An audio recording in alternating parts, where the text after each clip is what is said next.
Sam Fisher with All Right. Welcome back. It is the Country Viewpoint here on your colour of Country Life, Flow FM. We're taking a look at National Ag Week and National Agriculture Day later this week. And joining me on the line now from New South Wales Farmers is the President, Xavier Martin.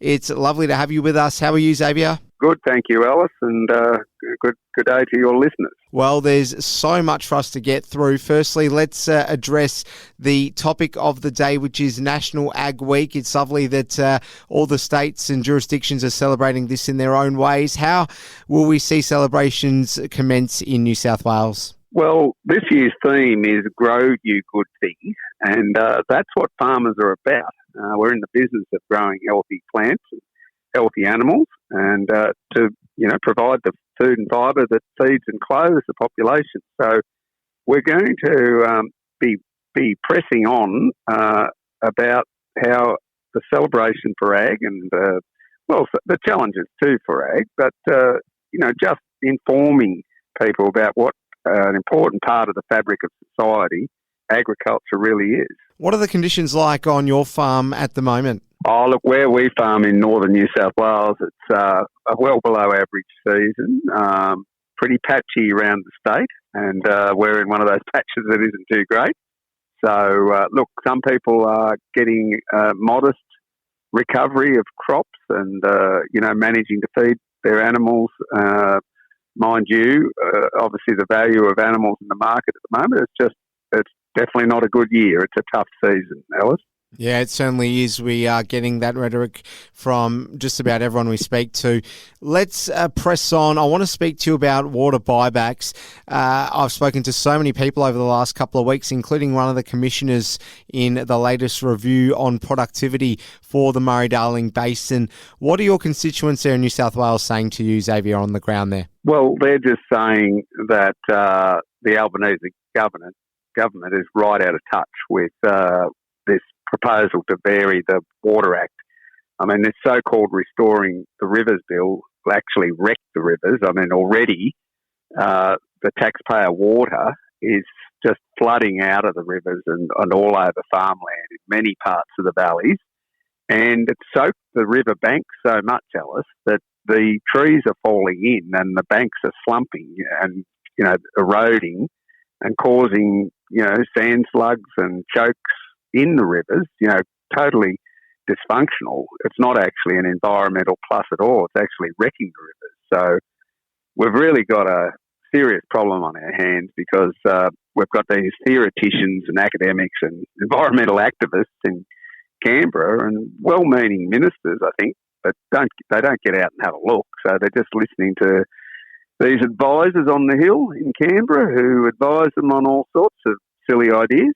And restoring our rivers should be called wrecking our rivers. Well, you're right to go to Canberra for an instance there because another ongoing problem seems to be net zero. Now, with the net zero 2050 plan and farm emissions being cut, these latest developments, what are they going to mean going forward? Well, look, New South Wales Farmers has got a policy position on net zero and it does support carbon neutrality dependent on some principles.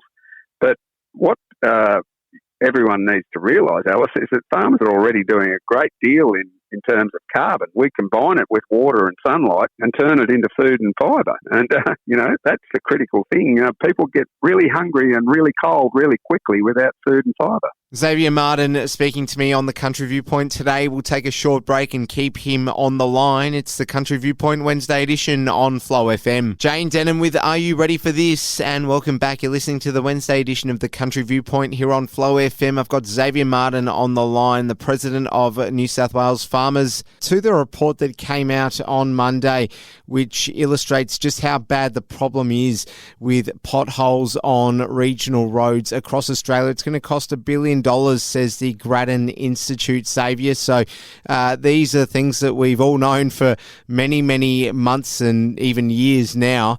But the state of the roads in New South Wales, firstly, tell us, is it any better there in comparison to other states around the country where we know, for instance, in Victoria, it's quite terrible and not too crash hot in South Australia either. I assume you've got some major corridors there in New South Wales which are quite problematic. Oh, look, New South Wales is still quite a mess. I mean, it's less than a year ago we had the major flooding that many saw on their screens in Ugower and Forbes and other parts of the state. But look, the roads are just literally take your tyres off your rims, bang, potholes. It's just there's bits of wheels and even cars overturned in places, from dreadful roads and damaged bridges. So it's quite a mess. And of course, the government's been by stealth gradually reducing by the creep, what used to be, the funding used to be 1% of the national tax take was going back into the road system, and that slid over the decades down to now only 0.55%.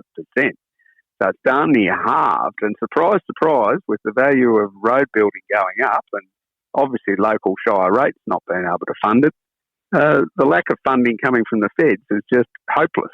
And until they wake up and actually probably get their own tyres and rims smashed off their cars, they're not doing anything meaningful about it. One of the other really interesting points that came out of this report was the fact that councils who are in remote and regional sections of the country being tasked with the responsibility of fixing potholes is just not feasible, and they're just being completely overrun when it comes to having the means to be able to get us advanced and get some sort of roadmap in place to fix potholes. So is this something that your federation is sort of across? The South Wales Farmers Association members have been reporting for some time, right through these La Nina years, that the road degradation, the potholes, the damaged bridges and culverts and everything was well beyond the capacity of their local shire plant to deal with. And indeed, many of the major contracting groups, it was going to need a collective effort to restore some of these sections of key roads across the state. So, it's no surprise that this is a seriously large task. And the concept that, supposedly rebuilding stadiums and getting ready for Olympic Games and that is somehow a priority, it's just nonsense. I mean, if we don't get our economy going, we can't afford the sporting and all these other events that are wants rather than needs. We need to get our food and clothing, our economy humming. Then we can afford all these other wants. Xavier Martin is the president of New South Wales Farmers. Xavier, an absolute pleasure to have you on the airwaves. Really appreciate your time and all the best with everything going forward. We'll speak to you again soon. Thanks, Alice, and grow you good thing. Remember farmers all of next week. Xavier Martin, good enough to lend us some of his time on this Wednesday afternoon. Plenty more to come on the Country Viewpoint today, so stay tuned and do not touch those dials. See you soon.